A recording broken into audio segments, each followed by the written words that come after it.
मावशी तुमचं नाव सांगा आणि तुमच्या मुलीची काय फसवणूक झाली आहे सांगा.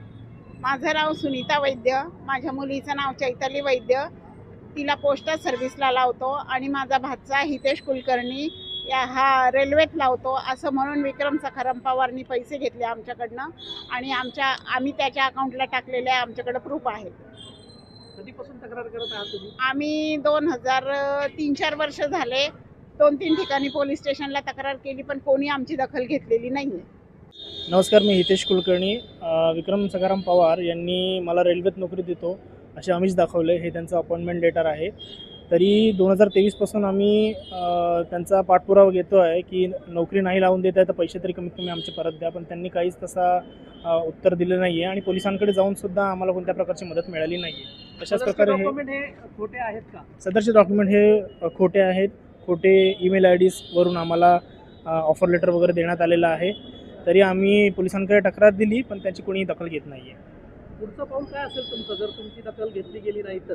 पुढचा पाऊल आमचा असं असेल की जर आम्हाला दखल घेतली गेली नाही तर आम्ही उपोषणाला बसू शकतो किंवा कोर्टात पण आम्ही डायरेक्टली जाऊ शकतो विक्रम सखाराम पवार यांच्या विरोधामध्ये.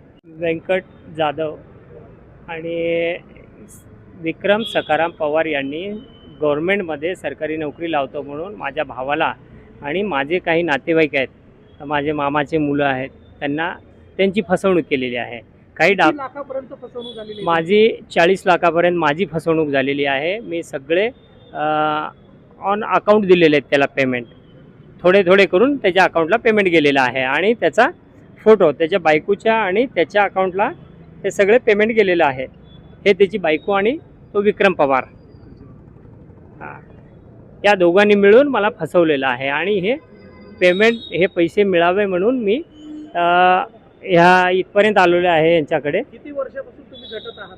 हे 2022-23 पासून हे झटतोय मी. पैसे मला परत मिळावं पण पैसे परत मिळाले नाही आजपर्यंत 1 रुपये पण. व्यक्ती विरोधात किती जागा तुम्ही तक्रार दाखल केलेली आहे? संबंधित व्यक्ती विक्रम पवाराविरुद्ध कमीत कमी नाही म्हणले तरी बऱ्याच जागी मी अर्ज दिलेला आहे. ते आयुक्त ऑफिसमध्ये, पोलीस चौकीमध्ये बऱ्याच जागी अर्ज देऊन सुद्धा ते दखल घेतलेले नाहीत. पुढचं पाऊल काय असेल तुमचं? पुढचं पाऊल मला जरा पैसे नाही मिळाले पुढचे तर आम्ही उपोषणला बसू, नाही तर मला न्याय मिळून जरा नाही दिले तर आम्ही कोर्टामध्ये जाऊ. मी अंकुश किसन राठोड. मला विक्रम सखाराम पवार यांनी सरकारी नोकरीमध्ये रेल्वेमध्ये नोकरी लावतो म्हणून मला फसवणूक झाली आहे माझी. त्यांनी मला अपॉइंटमेंट लेटर पण दिले आहे सरकारी नोकरीचे आणि मी पोलिसात तक्रार पण केली आहे वेळोवेळी, पण मला काही पोलिसाकडून काही प्रतिसाद मिळाला नाही. मी